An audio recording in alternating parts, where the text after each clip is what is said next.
Welcome to the Research Works podcast, live from the European Academy of Childhood Disability Conference 2024 in Bruges, Belgium. Join us for interviews with keynote speakers, world-renowned researchers and clinicians, and behind-the-scenes stories from one of the great paediatric conferences in the world. Well, we're just out of our first keynote lecture, and in fact, it wasn't quite a lecture, it was a great conversation. And I'm really, really pleased to introduce you today to three of the keynote speakers. I suppose we can still call you keynote speakers because it was a great conversation. So thank you, Sally Lynch, for joining us today from the University College in Dublin. Hello, Sally. Hello, thank you for inviting me. It's so fabulous to have you. Thank you for finding us in the studio today. And we also have Catherine Haslam from the University of Queensland. Yes, it's great to be here too. So and please, it's Kath. It's so wonderful. Oh, Kath, I can call you Kath. Yeah. And then Alex Haslam, nice to meet you as well from the University of Queensland. Thank you. Yeah, wonderful to be here. Yeah. I have to admit, when I first looked at the schedule and it said the different backgrounds that you have, so Sally, you're a geneticist. Yes, I'm a clinical geneticist. Clinical geneticist. Yeah. And then Kath, your background. Clinical psychologist. Clinical psychologist. And Alex? I'm a social and organisational psychologist, yeah. So when you see them all written down on paper, you go, how does that work? But you guys brought it together beautifully in your keynote today, which was absolutely fabulous. So hopefully we can recreate some of that conversation as well as delving in maybe a little bit deeper to some of those topics. Sally, I'll start with you in terms of your role as a clinical geneticist. Now, you told a very interesting story about Irish travellers, which I've never heard of before. Can you tell us a little bit about that to start? Yeah, sure. So Irish travellers are, indigenous to Ireland. Mm-hmm. Their DNA is the same as mine. But they diverged from the non-traveller Irish population. We don't know for sure because they were illiterate. And we still have high illiteracy rates amongst them. Right. But we think it's possibly 13th, 14th century. And they're nomadic.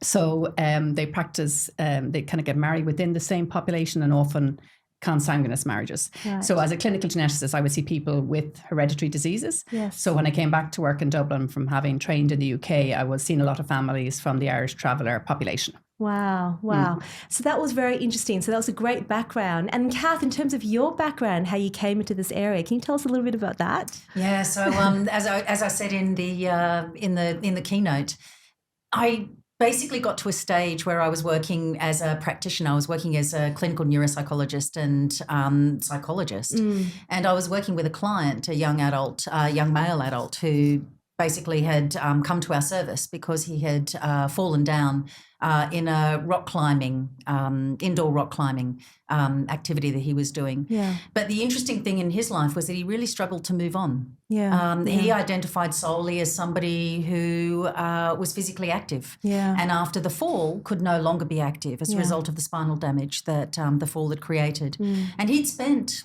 all of his time socially with that group. Yeah. And so he really struggled to try and deal with identity change and loss. Who do you become if you can no longer be the person that you identified as being central to how you make your contribution to the world? Yeah. And I just didn't feel skilled enough to deal with those sorts of issues.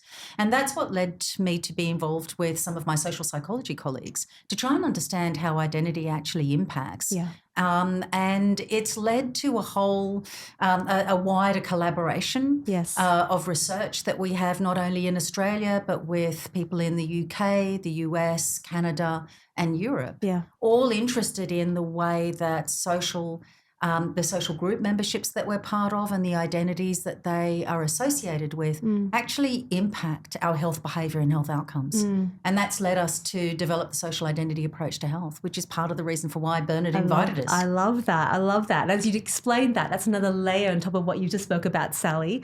Alex, what about you in terms of what your background was that brought you here? Yeah. Well, when Cass said she was talking about her collaborators. Well, I'm one of them. I'm her husband. So we hitherto, we've been married. I said we've been married for 30 years, and I suppose the first 10 years of our marriage, we like going to traveling together. So I'd go to Cath's conferences, she'd go to mine, and she'd sort of hang around the edges, and I'd hang around the edges of hers. And she was saying she started to think maybe the things that we were talking about were kind of relevant to her work. And similarly, I'd be going to a lot of these health conferences and hearing these stories around things, and people were talking in these very physical terms around, and the cognitive things that were going on in very hardcore sort of psychological thing. And you think, no, I think there's a pretty strong sort of identity dynamic here. I think there's a lot of group process that you're not seeing as part of the story. Yeah. And so I guess we would talk more about those things, and we'd start fleshing them out, and we'd work some papers. We had other colleagues we brought in. And actually, once you start looking at the data,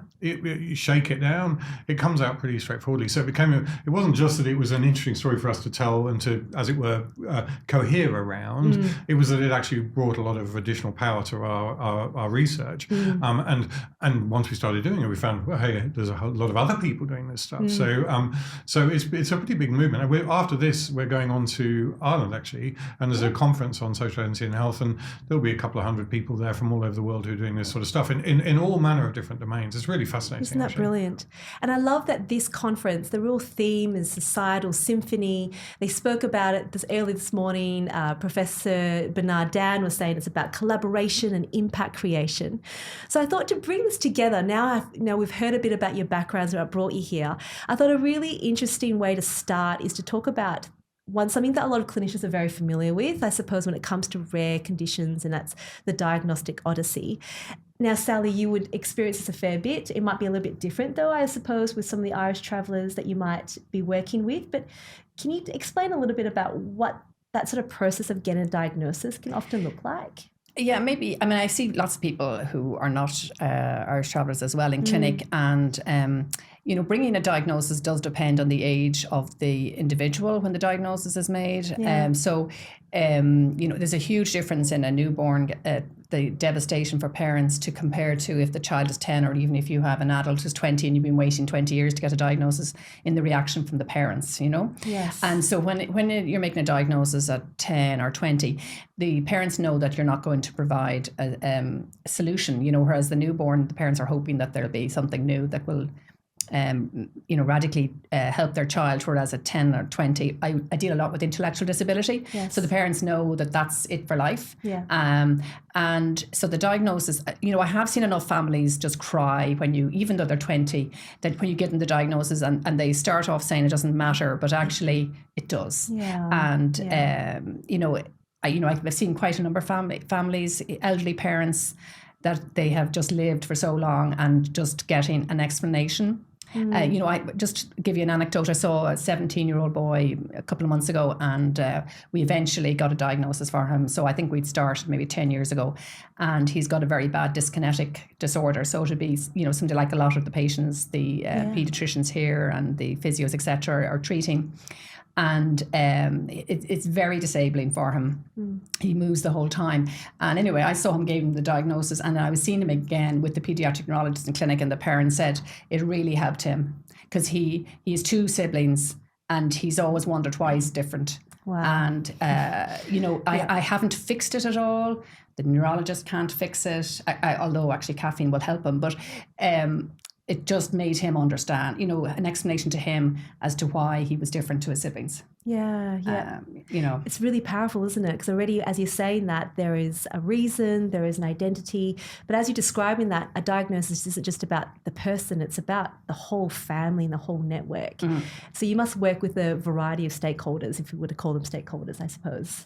Sure. And, you do. So depending on what we were talking about in the keynote was about the different backgrounds of people. So one of my jobs is to signpost people to, different support groups and things like that. So some people will be very engaged and will really want it, and others are much more private. Sure. So you just have to respect that people will engage in whatever way they want. Yes. And, I do always encourage people to, I got an email yesterday, for example, from an English geneticist who's looking after an Irish traveller patient, wanting to know, do we have any patients with the same disorder and would they like to engage? And my immediate reaction was, I'll ask my colleague who's more cases, and we do have lots of patients with that, but I don't think they will. Yeah. So it's just, you have to respect people engage in different ways, and you just have to respect that. And I suppose within what I was saying in that keynote as well is we can't understand everybody's culture. I love that you said that. Yeah. But you just have to, be a bit patient and just respect that they might not take up your offer or not follow what you but you just look, here is if you want to. Yes. This is I'm signposting you if you want to. Yes. And it doesn't really That's matter right. to me what you do. It's your decision. Yeah. I love that you said that, because it's true. You can't be on top of everyone's culture. You're not going to know that, but you can respect it. You can provide them space and provide them with time. Now, Kath, with that in mind, where would things fall into place there for you? Because even as Sally was talking there, it's, identifying potential groups and support networks that they might find helpful. What's the role of those groups? So I think, just to follow up on Sally's point earlier on, it's from my point of view, it's important to be patient, but it's important to work with those groups in the way that the clients and families that you're working with, respecting the way they want to actually interact with those. I think in the context of receiving a diagnosis, the way that I would kind of sort of see that is that diagnosis is a life change. Yeah. And what we know with life changes, it's one type of life change that's in a health context, but we all experience life change. We experience life change when we shift schools, when we transition to university, when we start our first job, when we move, when we retire. All of those are life changes. And one of the things that we actually know, including in the context of illness and diagnosis, is that life change changes our social relationships. Yeah. It creates a bit of social upheaval. And it does so because with the diagnosis comes a way that, the relationships and the ties that you have with other people, the way they look at you may actually change. It may cause a little bit of uncertainty in their lives, wanting to think about, well, what is this going to mean for our relationships moving forward? But it also changes how the family and the client actually relate to others. So, Sally, as you were saying earlier on, sometimes people are very open to support groups, but others aren't because they don't want to necessarily be identified by their illness. Yeah. The interesting thing about that is that, so it's important not to be solely defined by your illness, but one of the things that we also know is that if there isn't a part of you, if you totally disconnect from the illness, then accessing those social supports almost becomes impossible. Yeah. And the longer term outcomes from that, what the data actually shows is that they're not that positive. Right. So somehow trying to work with that diagnosis while at the same time not making it a central part of who you are is an important part of that management. Yeah. And the reason why you want to actually work with those groups is because what we know from our evidence is that the groups are a source of psychological resource. In order to be able to cope with these life changes that happen in our lives, diagnosis. Yeah. We draw on the social supports that we get from other people, the groups in our lives when they're a positive source of influence, when they're ones that matter to us, that we connect with. They're the ones who help us feel more in control of our lives. Yes. They build our self-esteem. They give us, they build our coping resources, build our resilience. Yeah. They give us meaning and purpose in our lives. Yeah. It's those resources that we know are health enhancing. And that's why groups actually make the difference. Yeah. And I love how you said that too, and how that connects, because it's about relationships, and being patient, like you said, takes time, because you want people to connect, but in their own time, through patience and building those relationships. And I absolutely love that. So Alex, how do you see that when you think about this process? What's your view on that? Well, I think the bare bones of it have been set up by Sally and Kath. And I think another way of saying much what they've said is diagnosis is delivered in the context of a set of relationships and a set of identities, but the diagnosis often changes those relationships. And what Kath is saying is that the diagnosis is itself often a vehicle for some sort of identity change. And often, of course, if you get a diagnosis, then you're acquiring a new identity, or there's the potential to do that. And it can be often a negative one, like it's associated with some condition or injury, and that can be problematic. And then there's a decision point, or there's decisions to be made about how much you engage with that identity, and do you deny it? Yes. And what we see in the research is there's costs and benefits of both engaging and denying it with it. Yes. If you engage with it, then you obviously have the opportunity to draw on the support that maybe a support group would provide around that condition, but also you potentially expose yourself to a certain sort of stigma because you're a member of that group that people are afraid of or don't like. Yeah.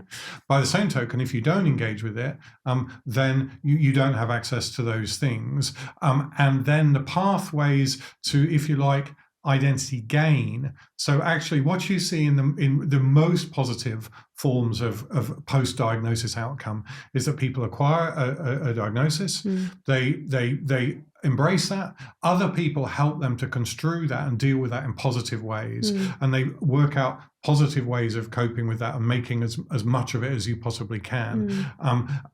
And often sometimes reappropriating that condition. Autism would be a case in point where, again, there are groups, that actually then work together to understand the positive aspects of autism and to see this as not an affliction, but actually something that provides a different perspective on the world. Yes.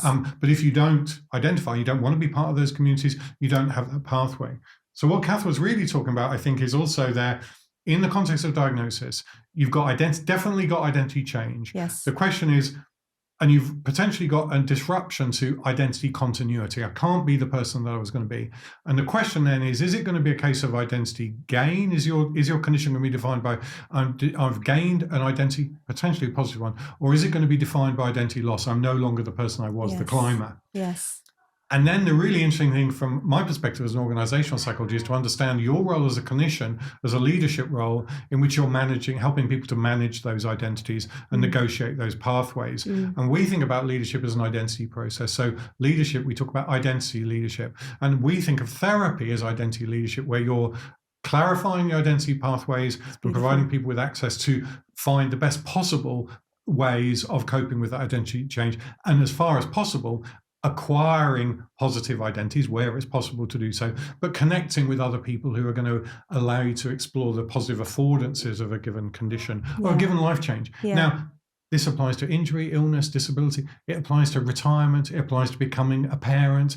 It applies to every life change. And the point there about the leadership thing is leadership is providing by anybody who's helping you to negotiate that experience. And that can be a partner, it can be your boss at work, it can be a friend, but often it can be someone, a professional, a therapist, and so on. And I think for me, a big part of our work is really around trying to structure the debate around leadership around this space. So a lot of clinicians don't want to think of themselves as leaders because they think of leadership as this rather actually toxic, top-down, distant thing. And actually I think I'd say, no, that's wrong. Actually, that's not what leadership is. And actually, clinicians have a lot to teach the world about what leadership looks like. It's a collaborative, collective process.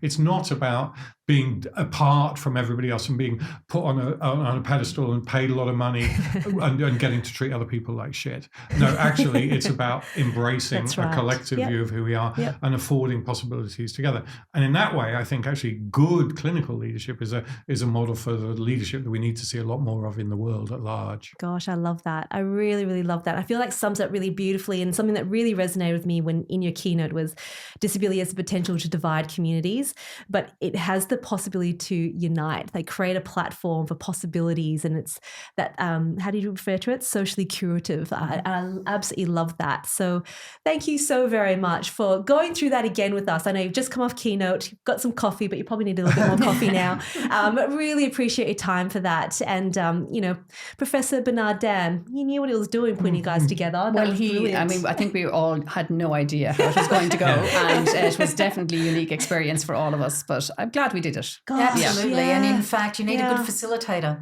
So Bernard did a great job. And critically, he did identity leadership. So he brought together some disparate people and actually said, okay, let's define this shared identity and let's define that pathway. I never normally go to this conference because I'm a geneticist. So, and you too. So we were all at a conference we wouldn't normally be at. I love that. So it was unique for all of us. Yeah, it's absolutely brilliant. Well, it was lovely to meet you guys. And to all of our listeners, I hope you really enjoyed that. We'll talk to you all again in the next episode. Bye. Bye. Bye.